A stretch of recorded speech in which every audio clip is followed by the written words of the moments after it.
ये भी संस्थान की सब लोग मिल करके एक बार गायत्री महामंत्र का जप करेंगे।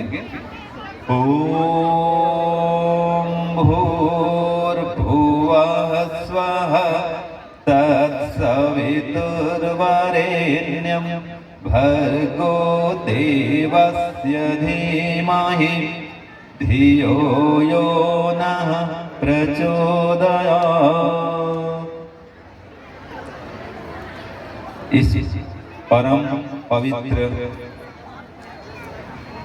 देवी संस्थान जो कि वैदिक और आधुनिक, नैतिक और आध्यात्मिक, भौतिक और दार्शनिक सब प्रकार की विचारधारा को आगे बढ़ाने के लिए निरंतर कटिबद्ध है, संकल्पबद्ध है। महर्षि स्वामी दयानंद की विचारधारा को जिन्होंने आत्मसात किया था महात्मा हंसराज जी, उनके द्वारा स्थापित यह देवी संस्थान, इसका पूरा नाम क्या है? दयानंद एंग्लो वैदिक स्कूल। तो हिंदी भी है, इंग्लिश भी है, तो दोनों का सम्मिश्रण यहाँ देखने को मिलता है। तो जो डीएवी स्कूल में पढ़ने वाले विद्यार्थी हैं और उनके जो माता पिता आए हुए हैं, आप दोनों ही भाग्यवान हैं कि आपको शिक्षा के साथ संस्कार भी दिया जाता है। केवल शिक्षा पर्याप्त नहीं है, संस्कार भी चाहिए।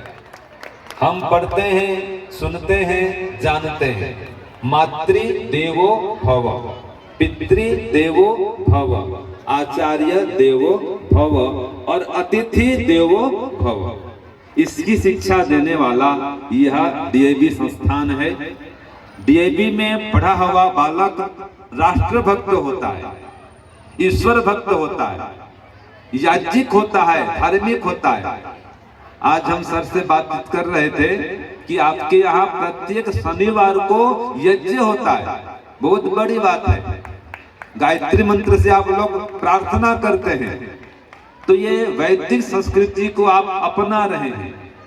और मैं तो ये चाहता हूँ कि वैदिक संस्कृति को आप अपनाते हुए बाद में जब बड़े पोस्ट में जाएंगे, एसपी, डीएसपी, कलेक्टर, बड़े रैंक में जाएंगे,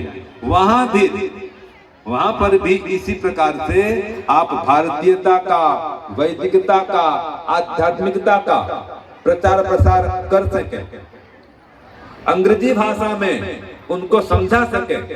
जो अपनी भारतीय संस्कृति है, याद रखिए, जो वैदिक संस्कृति है विश्व की सबसे प्राचीन संस्कृति है और सबसे महान संस्कृति है।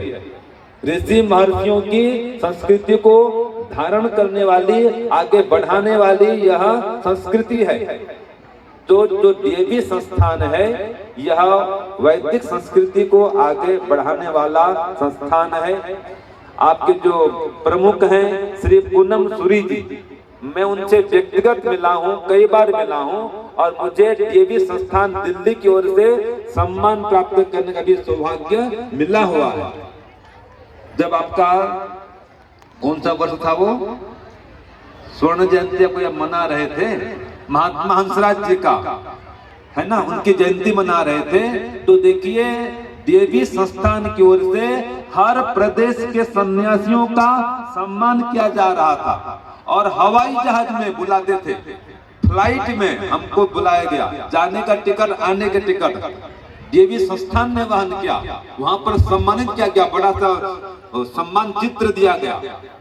तो सन्यासियों का भी आदर सत्कार आप जानते हैं, समझते हैं। इसीलिए जब आपको पता चला कि मैं आर्य समाज राउरकेला में आया हुआ हूँ, तो प्रिंसिपल सर ने बड़े सम्मान के साथ में हमें यहाँ पर अतिथि के रूप में आमंत्रित किया।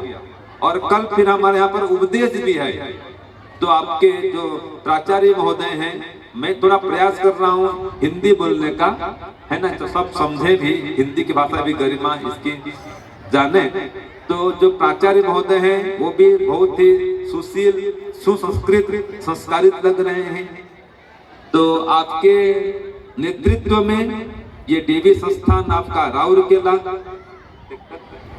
सेक्टर 16 तो निरंतर आगे बढ़े। यहाँ के जो विद्यार्थी हैं, पढ़ रहे हैं, वे भी निरंतर आगे बढ़े और देश की, धर्म की सेवा करें, माता पिता की सेवा करें, गुरुजनों की सेवा करें। और देखिए, अपने जीवन को देश हित के लिए समर्पित करें। धन भी बढ़ाएं और धर्म भी बढ़ाएं, शिक्षा भी बढ़ाएं और संस्कार भी बढ़ाएं। तो ऐसा काम करें कि वे अपने डीवी संस्थान का, अपने परिवार का और पूरे भारतवर्ष का नाम रोशन करें। तो खूब खूब शुभकामना है, शुभाशीष है और आप जीवन में महान बने, ये मेरी मंगल कामना है। अंत में एक दो बात बता करके विराम दूंगा। देखिए, जो माता पिता यहाँ पर आए हुए हैं, माता पिता का भी बहुत रोल होता है संतान के निर्माण में। प्रथम गुरु माँ होती है, द्वितीय गुरु पिता और तृतीय गुरु में हम सबका नंबर लगता है। हम 3 नंबर के गुरु हैं। तो जो माता पिता हैं यहाँ पर भेजते हैं, भेजे हैं संतान को, आप भी संतानों को थोड़ा ध्यान दें।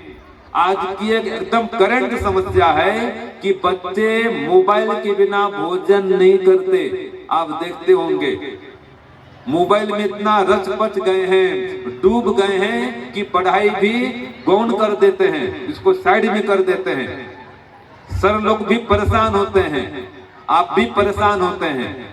तो आप उनको बड़े प्रेम से मोबाइल की हानि को समझाओ और शिक्षा और संस्कार के लाभ को बताओ। बच्चों को मारपीट करने की आवश्यकता नहीं है, उनको प्रेम से समझाओ, बताओ।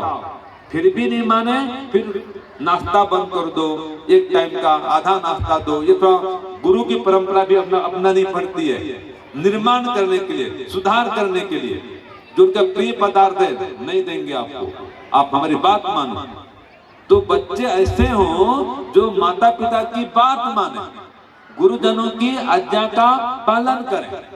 ऐसे हमको देशभक्त, ईश्वर भक्त, मातृपितृ भक्त संतान चाहिए, गौ भक्त संतान चाहिए। तो बार बार आप इनको प्रेरित करें कि आपके बच्चे महान बने, चरित्रवान बने, गुणवान बने। तो जो बच्चा चरित्रवान होगा, गुणवान होगा, उसकी तो पूजा होगी समाज में, उसका सम्मान होगा, उनके माता पिता का भी सम्मान होगा, गुणगान होगा और गुरु जी का भी यशोगान होगा। तो वंदनीय माता पिताओं से निवेदन है, गुरुजनों से निवेदन है कि वे अपने विद्यार्थी को, संतान को इस प्रकार बनाएं कि सारा देश उन पर गौरव कर सके और वो देश के लिए, धर्म के लिए कुछ विशेष कर सके। अंतिम में एक बात और बता दूं, जो बच्चा चरित्रवान होगा, धार्मिक होगा, परिश्रमी होगा, सेवा भावी होगा, विनम्र होगा और ईश्वर का भक्त होगा, वो संसार में हमेशा जिस क्षेत्र में काम करेगा आगे बढ़ेगा और सफलता को प्राप्त करेगा। विघ्न बाधाओं के आने पर उनको हटा देगा, भगा देगा, कभी हताश, निराश, उदास नहीं होगा। तो इसलिए अपने बच्चों को आप सुसंस्कारित बनाएं तो धन ऑटोमेटिक आ जाएगा, लेकिन साथ में धार्मिक भी बनाएं तो यहाँ के विद्यार्थी सभी आयुष्मान बने, चरित्रवान बने, गुणवान बने, बलवान बने, बुद्धिमान बने। इस प्रकार का शुभाशीष, शुभाशीर्वाद मेरे ओर से मैं प्रदान कर रहा हूँ और डीएवी संस्थान के उज्जवल भविष्य के लिए, श्रेष्ठ भविष्य के लिए परमात्मा से प्रार्थना करता हूँ। आप सभी के उत्तम स्वास्थ्य के लिए, दीर्घ आयु के लिए ईश्वर से प्रार्थना करता हूँ और कामना करता हूँ। इसके साथ वाणी को विराम। ओम शांति, ओम शम। सबको सादर नमस्ते जी।